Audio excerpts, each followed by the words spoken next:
Hey guys, I'm Jake, and this is your Atlas Weekly for Wednesday, June 18th. Original Sin number 4 is out this week. This book is funny, this book is witty, this book is cool. It's got a character for everyone, and if you're a big Nick Fury fan, you at least have to check out the last page because it is huge. Also, we got Nova and Avengers as Original Sin tie-ins. After a short delay, Silver Surfer is back with number 3, written by Dan Slott and drawn beautifully by Mike Allred. This book is really cool. We've also got Second Prince of number 2 in stock again, so if you want to catch up, you can. What has somewhat stealthily been my favorite story in the DC Universe for the past few months, The Hunt for Robin, comes to somewhat of a conclusion here in Batman and Ra's al Ghul, number 32. It's pretty awesome. You got some Frankenstein, you got a great throwdown between Batman and Ra's, you gotta check it out. Or, if you're that kind of guy, Raish.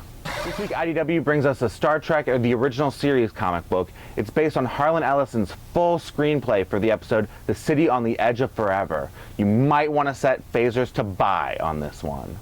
One of my favorite teams of Kieran Gillen and Jamie McKelvey have a new Image book out this week. It's called The Wicked and the Divine, and it's about how every 90 years or so, 12 gods are reincarnated as humans on Earth. And yeah, cool stuff's gonna happen.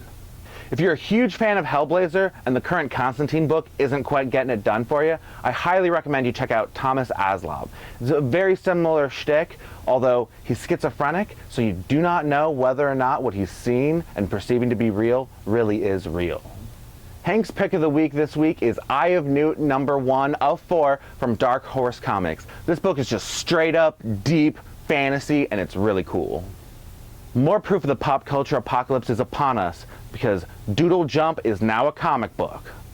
Now I'm going to throw it over to Darren with some of his picks of the week. Thanks, Jake. This week, Shakespeare is back on the rack. The 4th volume of Kill Shakespeare is in with The Mask of Night number 1. It's the 4-issue mini that basically showcases the villains of Shakespeare versus the heroes of Shakespeare in a bloody confrontation. Richard Stark's Parker is back in the first novel in that series, now beautifully painted by Darwin Cook. It's a great crime novel if you just want to do something very contemporary, although it was written several years ago. But at the same time, it's great fun all around. Amazing X-Men, Volume 1, The Quest for Nightcrawler, brought to you by Jason Aaron and Ed McGuinness. It's beautifully illustrated, and if you're excited about the return of Nightcrawler, this is exactly what you should be reading. It is a very trade-heavy week this week. First up, we got Velvet Volume 1 from Image Comics. It's a $10 first trade that includes the first 5 issues. From the people that brought back Bucky in the Captain America Winter Soldier comics, it's Ed Brubaker and Steve Epstein. This book has some really cool spy intrigue. Superior Spider-Man Volume 6, Goblin Nation is out this week, and it is the last volume of Superior Spider-Man until it comes back again later this summer. But it does have the return of Peter Parker in it.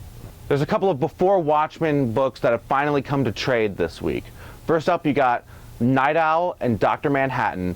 Dr. Manhattan is my favorite of the bunch, one of the ones that is like an absolute must if you're a fan of the original series. The other one is Rorschach and Comedian. All New X-Factor Volume 1 is also out this week. Peter David returns to the series, and this time we got Gambit. That's it for this week, guys. Be sure to check back next week, and until then, hit us up on the Facebooks or check us out on these guys. Also, happy birthday, Dave. I'm sorry I forgot it yesterday.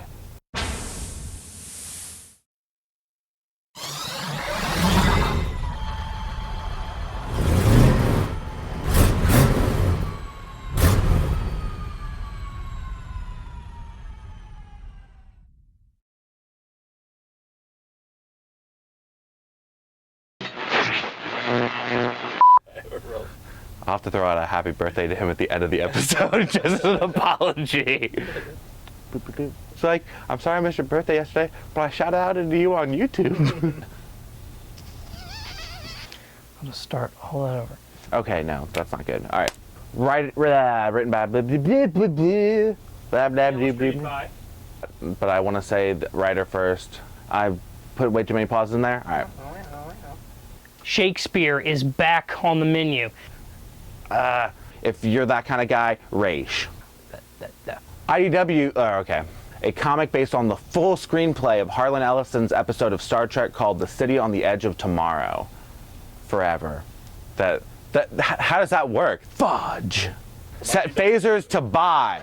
Fudge. All right. That's too cheesy. Set phasers to buy. I can't do it. I'm going to see if I can get through a full shot. Or... okay. Yeah, Jason Aaron. Technology is all alive. Dang. It's not post-apocalyptic. It's just future. This book is a hard book to describe, dude. It's amazing, though. Check out Ballistic number 5. It's a good book, and I might not have the first 4. That'd be awesome. Mortimer. Did anyone I care about write this? Hit us up on the Facebooks or check us out on these guys. Also, happy birthday, Dave. I'm sorry I forgot it yesterday.